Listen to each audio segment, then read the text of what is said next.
ದಾಸರಹಳ್ಳಿಯಲ್ಲಿ ವಿಜೃಂಭಣೆಯಿಂದ ಶ್ರೀ ಚಾಮುಂಡೇಶ್ವರಿ ಅಮ್ಮನವರ 9ನೇ ವರ್ಷದ ಜಾತ್ರಾ ಮಹೋತ್ಸವ.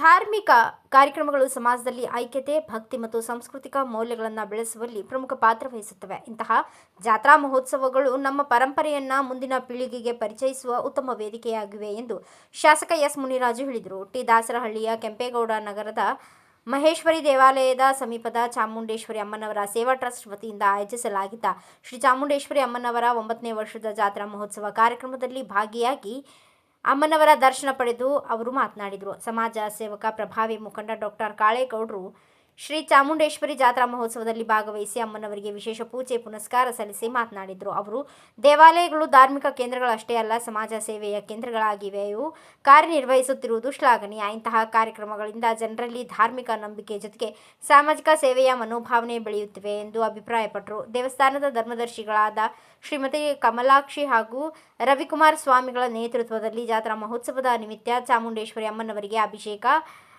ಕಳಶಾರಾಧನೆ, ಪೀಠಾರೋಹಣ, ಹೋಮ, ಅಮ್ಮನವರ ಜನ್ಮದಿನ ಆಚರಣೆ ಸೇರಿದಂತೆ ವಿವಿಧ ಧಾರ್ಮಿಕ ವಿಧಿವಿಧಾನಗಳು ಜರುಗಿದವು. ಈ ಸಂದರ್ಭದಲ್ಲಿ ಉಚಿತ ಆರೋಗ್ಯ ತಪಾಸಣಾ ಶಿಬಿರ, ಸಾರ್ವಜನಿಕರಿಗೆ ಕನ್ನಡಕ ವಿತರಣೆ, ಬಡ ಮಕ್ಕಳಿಗೆ ಉಚಿತ ಶಾಲಾ ಮಕ್ಕಳಿಗೆ ಉಚಿತ ಬ್ಯಾಗ್ ಹಾಗೂ ಪುಸ್ತಕಗಳ ವಿತರಣೆ, ಸಾಂಪ್ರದಾಯಿಕ ಕೋಲಾಟ ಸೇರಿದಂತೆ ಹಲವು ಸಾಮಾಜಿಕ ಹಾಗೂ ಸಾಂಸ್ಕೃತಿಕ ಕಾರ್ಯಕ್ರಮಗಳು ನಡೆಯಿತು. ಭಕ್ತರು ಹಾಗೂ ಸಾರ್ವಜನಿಕರು ಹೆಚ್ಚಿನ ಸಂಖ್ಯೆಯಲ್ಲಿ ಭಾಗವಹಿಸಿ ಜಾತ್ರಾ ಮಹೋತ್ಸವವನ್ನು ಯಶಸ್ವಿಗೊಳಿಸಿದರು. ಕಾರ್ಯಕ್ರಮದಲ್ಲಿ ಸುನೀಲ್, ಕೆಂಪೇಗೌಡ, ಉಮೇಶ್, ಮೋಹನ್, ವಿಜಿ, ಅರವಿಂದ್, ಅಭಯ, ಕೃಷ್ಣ ಸೇರಿದಂತೆ ಭಕ್ತರು, ಮುಖಂಡರು, ಸಮಸ್ತ ನಾಗರಿಕರು ಉಪಸ್ಥಿತರಿದ್ದರು.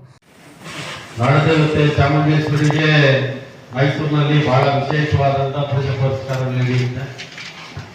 ಅದೇ ರೀತಿ ಈ ಭಾಗದಲ್ಲಿ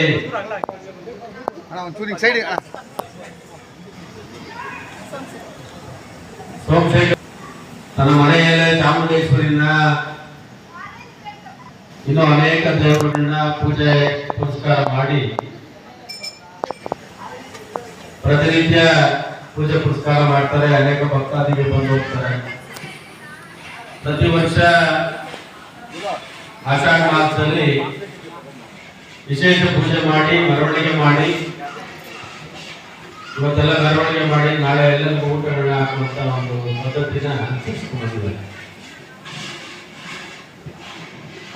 ಬಾಡಿಗೆ ಮನೆಯಲ್ಲಿ ವಾಸ ಮಾಡಿದ್ರು ಕೂಡ ಅದಕ್ಕೆ ಒಂದು ರೂಮ್ನ ವ್ಯವಸ್ಥೆ ಮಾಡಿ ಬಂದಂತ ಭಕ್ತಾದಿಗಳಿಗೆ ಆಯಮ್ಮನ ದರ್ಶನ ಭಾಗ್ಯ ಕಲ್ಪಿಸ್ಕೊಟ್ಟು ಏನಾದ್ರು ಮಾಡಿ ಒಂದಷ್ಟು ಜಾಗ ಎಲ್ಲಾದ್ರೂ ತೋರಿಸಮ್ಮ ದಾಸಹಳ್ಳಿ ಅಂತ ಅವರು ಬೇಡ್ತಾ ಇದ್ದಾರೆ, ನಾನು ಬೇಡ್ತಾ ಇದ್ದೀನಿ. ಯಾವಾಗ ತಾಯಿ ಮನಸ್ಸು ಬರ್ತದೋ, ಯಾವಾಗ ತಾಯಿ ಪ್ರೇರಣೆ ಮಾಡ್ತಾರೋ, ಯಾವ ದಾರಿಯಲ್ಲಿ ಹೋಗ್ಕೊಂಡು ಗೊತ್ತಿಲ್ಲ.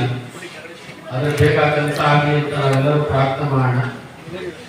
ಆಷಾಢ ಮಾಸದಲ್ಲಿ ವಿಶೇಷ ಪೂಜೆಗಳು ಎಲ್ಲ ಮಂಗಳವಾರ, ಶುಕ್ರವಾರ, ಇಡೀ ಆಷಾಢ ಮಾಸ ಎಲ್ಲ ದೇವಾಲಯಗಳು ತುಂಬಿ ತುಳುಕ್ತಾ ಇರುತ್ತೆ.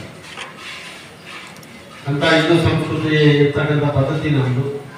ತಾಯಿ ಚಾಮುಂಡೇಶ್ವರಿ ಎಲ್ಲರಿಗೂ ಒಳ್ಳೇದು ಮಾಡಿ, ಇವರು ದಂಪತಿಗಳಿಗೆ, ಇವ್ರ ಕುಟುಂಬಕ್ಕೆ ಎಲ್ಲರೂ ಎಲ್ಲ ದೇವರನ್ನ ಮನೆಯಲ್ಲಿ ಪೂಜೆ ಮಾಡ್ತಾರೆ ದೇವರ ಮನೆಯಲ್ಲಿ. ಆದ್ರೆ ಎಲ್ಲ ವಿಗ್ರಹಗಳನ್ನ ತಂದು ಪ್ರತಿಷ್ಠಾಪನೆ ಮಾಡಿ ಅದಕ್ಕೆ ನಿತ್ಯ ಪೂಜೆ ಪುರಸ್ಕಾರ ಮಾಡಿ ಆ ಪ್ರಾರ್ಥನೆ ಮಾಡೋದು ಬಹಳ ಕಷ್ಟದ ಕೆಲಸ. ಆ ತಾಯಿ ಆಶೀರ್ವಾದದಿಂದ ಅವರೆಲ್ಲ ಆಸೆಗಳು, ಬೇಡಿಕೆಗಳು ಇರಲಿ. ನಾನು ಕೂಡ ಅನೇಕ ವರ್ಷಗಳಿಂದ ಬಂದು ಹೋಗ್ತಾ ಇದ್ದೆ. ಚಿಕ್ಕ ಮನೆ, ಜನ ಜಾಸ್ತಿ ಬರ್ತಾರೆ, ಒಳಗಡೆ ಇರೋಕ್ಕಾಗಲ್ಲ, ಪೂಜೆ ಮಾಡೋಕ್ಕಾಗಲ್ಲ. ಇಷ್ಟೆಲ್ಲ ಸಮಸ್ಯೆಗಳಿದ್ರು ಆ ತಾಯಿ ಪೂಜೆನ ನಿತ್ಯ ಮಾಡಿಕೊಂಡು ಪ್ರತಿ ವರ್ಷ ಜಾತ್ರೆ ಮಾಡಿ ಈ ವರ್ಷನೂ ಆ ಜಾತ್ರೆ ಪ್ರಾರಂಭ ಮಾಡಿದ್ದೇನೆ. ಒಳ್ಳೆಯದಾಗಲಿ. ಚಾಮುಂಡೇಶ್ವರಿ ತಾಯಿ ಆಶೀರ್ವಾದ ನಿಮಗೆಲ್ಲ ಇರಲಿ. ನಿಮ್ಮ ಕುಟುಂಬಕ್ಕೆ ಶಕ್ತಿ ಕೊಟ್ಟಿದ್ದಾನೆ ಭಗವಂತ. ಇದೆಲ್ಲ ದೇವರುಗಳನ್ನ ಪೂಜೆ ಮಾಡುವಂಥ ಶಕ್ತಿ. ಇದನ್ನು ಮುಂದುವರಿಸ್ಕೊಂಡು ಹೋಗಿ ತಾಯಿ ಎಲ್ಲರೂ ಒಂದು ಜಾಗದಲ್ಲಿ ನೆಲೆ ಮಾಡ್ಕೊಂಡು ಕೂತ್ಕೊಂಡು ಶಾಶ್ವತವಾಗಿ ನಿತ್ಯ ಪೂಜೆ ಪುರಸ್ಕಾರಗಳು ಮಾಡುವಂಥ ಅವಕಾಶ ಬೇಗ ಒದಗಿ ಆ ಕರುಣೆ ಕೊಡ್ತಮ್ಮ ಚಾಮುಂಡೇಶ್ವರಿ ಅಂತ ನಾನು ಕೂಡ ಚಾಮುಂಡೇಶ್ವರಿ ಪ್ರಾರ್ಥನೆ ಮಾಡ್ತೀನಿ. ನಾಗಣ್ಣ ಅವರು, ನಮ್ಮ ಇಲ್ಲಿ ಲಕ್ಷ್ಮೀ ವೆಂಕಟೇಶ್ವರು, ನಮ್ಮ ಕಾಳೇಗೌಡರು, ಅವರ ತಮ್ಮ ಅವರು, ಇನ್ನೂ ಅನೇಕ ಜನ ಇಲ್ಲಿ ಅಭಯ ಕೃಷ್ಣ ಅವರು ಜೊತೆಗೆ ನಿರಂತರವಾಗಿ ಪಾಪ ಮಕ್ಕಳು ಇದ್ರು ಅವ್ರು ಕೆಲಸ ಮಾಡ್ತಾರೆ. ಇನ್ನು ಅನೇಕ ಮಹಿಳಾ ಮುಖಂಡರು, ಅನೇಕ ವಿಭಾಗದ ನಾಗರಿಕರು ಈ ಪೂಜೆ ಪುರಸ್ಕಾರಗಳಲ್ಲಿ ಭಾಗವಹಿಸಿದ್ದಾರೆ. ಮಾಧ್ಯಮದ ಮಿತ್ರರಿದ್ದಾರೆ. ಭಗವಂತ ಎಲ್ಲರಿಗೂ ಒಳ್ಳೇದು ಮಾಡಿ. ತಾಯಿ ಆಶೀರ್ವಾದ, ಚಾಮುಂಡೇಶ್ವರಿ ಆಶೀರ್ವಾದ ಎಲ್ಲರ ಮೇಲೆ ಹೋಗಲಿ. ನಮ್ಮ ದಾಸಹಳ್ಳಿ ಮೇಳೆಯಲ್ಲಿ ವಿಶೇಷವಾಗಿ ಇವ್ರ ಕುಟುಂಬ. Bureau report Ayyanna master, Bharat Vaibhav news, Bengaluru. Thanks for watching. Read, discuss and debate with editor Dr. Yan Prashant Rao. Wanted reporters in print, digital and visual media for Bharat Vaibhav Daily Newspaper, BV News 5 Channel and BV Fast Web News from all the talukas of Karnataka, Goa and Maharashtra. If interested, send your resume to 9019229369.